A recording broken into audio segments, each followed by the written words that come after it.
writers and other creative type people who make media for mass consumption, we need to talk about your apology problem. I don't know when I started to notice this or when it really started to piss me off, but it was something I started to notice particularly on Twitter. Particularly. Enunciation is important when you're a vlogger. But I began to notice this on Twitter, and once I became aware of it, then I really started to notice it. You know, it's like you buy a Yugo and then you start seeing Yugos everywhere on the freeway. It's that same principle. And because I could not be aware of it anymore, it just started to piss me off progressively more and more every time I saw it. And what I noticed was this alarming, disturbing, unnecessary, repeatedly kicked dog trend of writers and other creators apologizing, always prefacing with an apology whenever they were going to promote their work or their Patreon or a way for them to get paid for what they create and present for mass consumption. And again, I don't know when this started. I don't know if it's always been going on. I just recently became aware of it. But I just get more infuriated every time I see this. It's like, and it happens a lot. If you happen to have a tweet that goes viral, that's a big one that I've noticed. A writer or another creative will have a tweet that goes viral, a thread that goes viral, and when it reaches critical mass, they'll add on to it quite smartly a promotion for, hey, if you like this thread, you liked what I said, here are the things that I make, here's a way to support me on Patreon.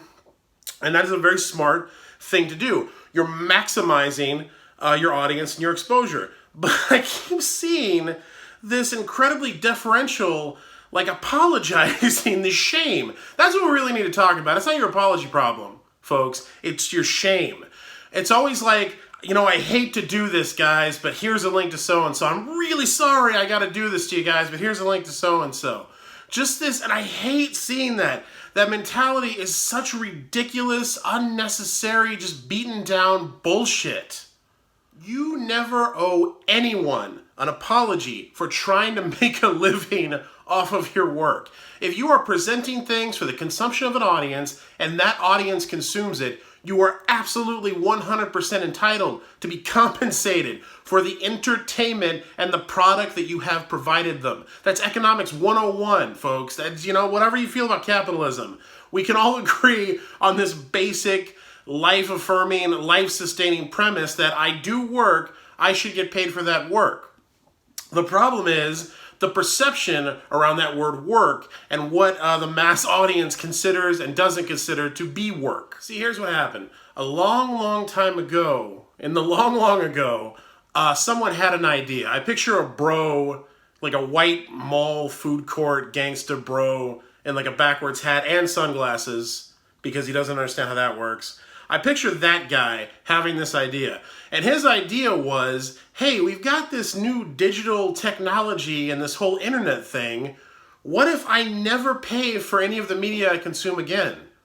That was the idea he had, and it was revolutionary. And it spread like wildfire. And everybody went, you know what? Yeah, fuck these guys and girls and non-binary people who make this stuff that I enjoy and spend a large percentage of my life consuming. Now that we have this technology, I don't need to fucking pay anybody for it. I can just take it.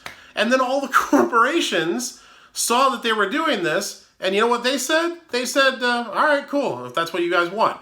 Totally went along with it. So now we find ourselves in this environment where we have entitled people who have grown up not paying for their media or paying pennies for it, and we have a corporate structure, the Amazons and the Hulus and the Spotifys, who have decided to just acquiesce to that, pay the people who create the only products they actually sell pennies or nothing, and just give the shit away. We have this entire structure that has replaced an industry that compensated creative people who made the media that our country and our world spends many hours a day consuming, and they've replaced that industry with this crap. And like we always do, the majority of creative people out there, of creators, we just went along with it because we're not good at business. That's the truth. We're not.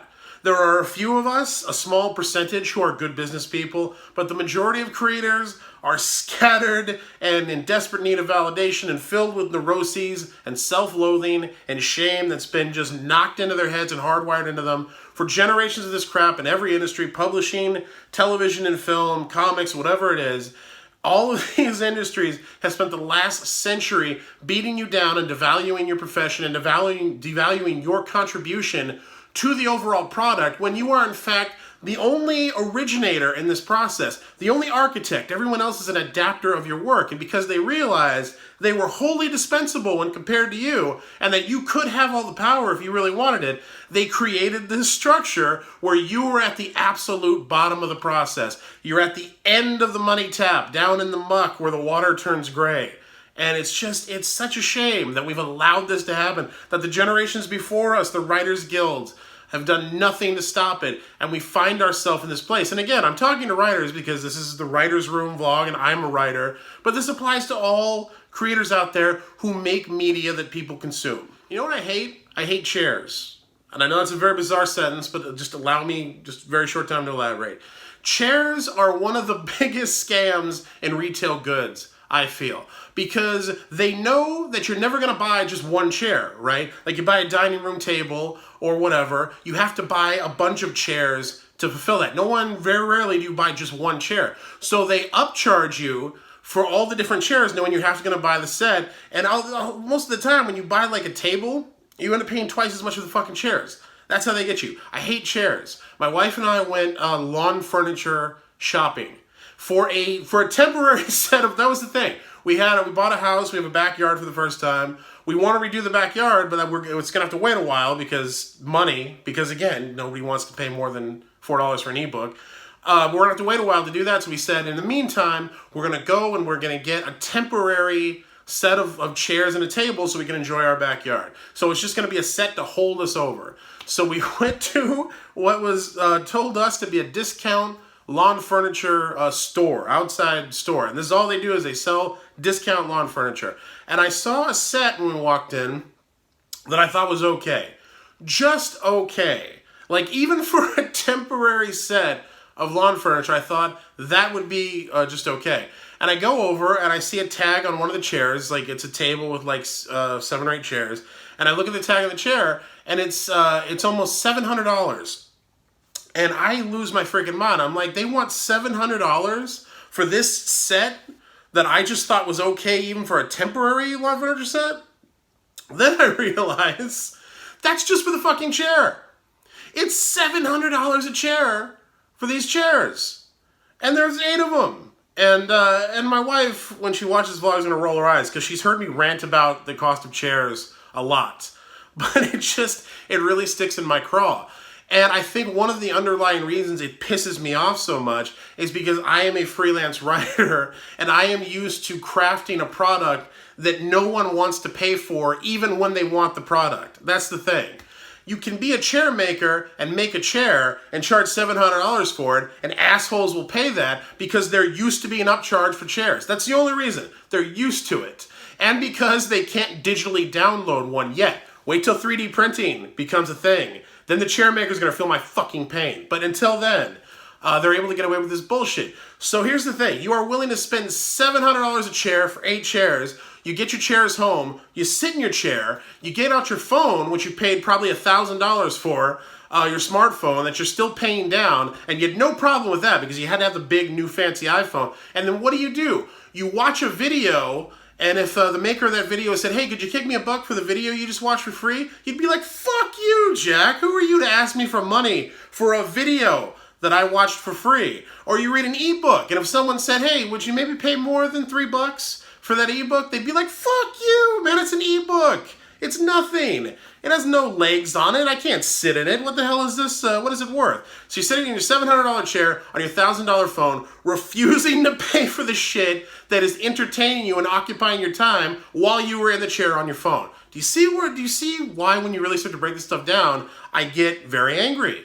I've also been off soda for 5 days. That might be exacerbating it. But I really feel the core issue there is solid. So what do? What can you do about it? That's the question. And the truth is, on an industry level, not a whole hell of a lot. There really isn't. Like, if we all got together and organized and like demanded collective bargaining, and we could get all the top authors or all the top creators in whatever industry you're going to say, we are not creating another thing until there is fair pay and a fair power structure for everybody, then maybe we could do something. That'll never fucking happen. The people who actually have managed to get rich doing this don't give a shit. If they'll tell you that you absolutely deserve to get paid, but they're never going to put their nut on the line to help you. So that organization thing, probably never going to happen.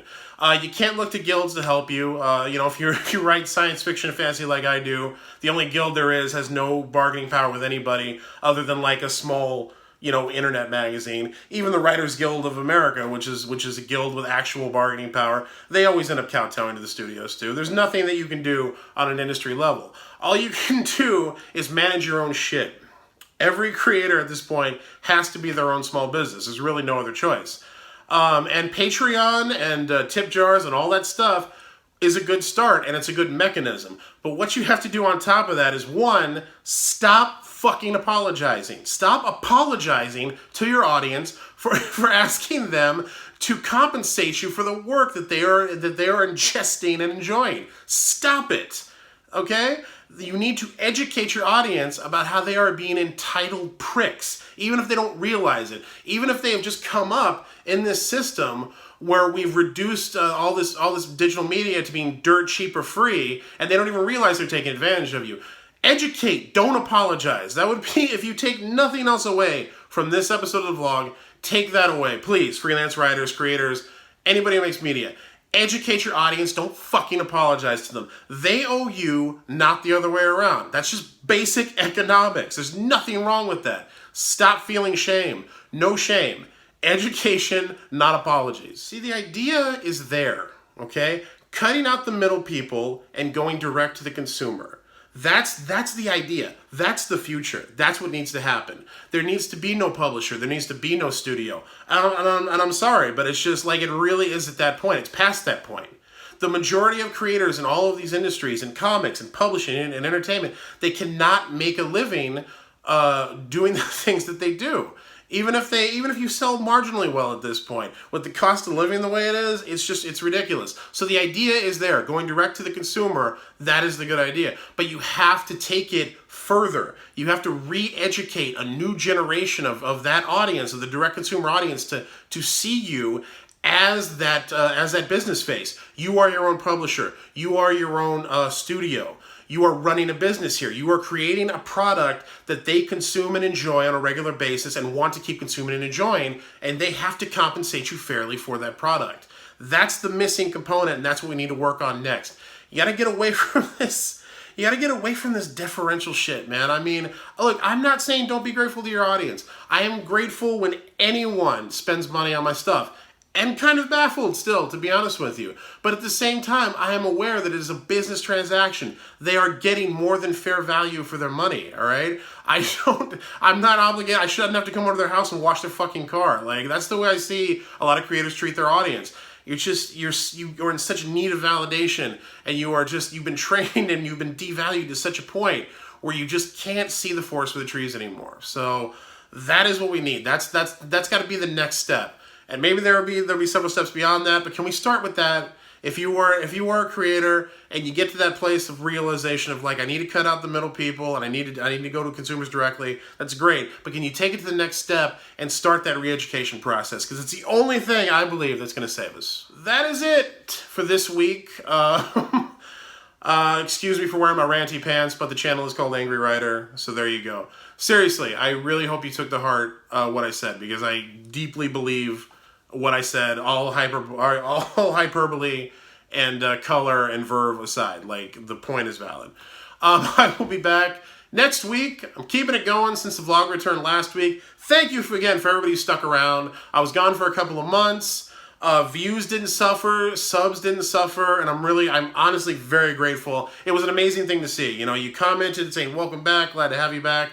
I saw questions using the hashtag Team Hamshackle. I'll be doing a Q&A episode of the vlog in the future, so if you want to ask me a question, do it in the comments or use the hashtag Team Hamshackle on Twitter, and I will get to it, I promise. In the meantime, please like, share, subscribe, and then click that bell icon so you'll be notified whenever I make a new video. Tell a friend about it. Tell a friend, tell a family member, tell another writer. I would appreciate that. And do leave a comment. Let me know how you're doing, what you had for lunch this week. I'm always interested. But barring that, I'll see y'all next week. Same Matt time, same Matt channel. Go Team Hamshackle!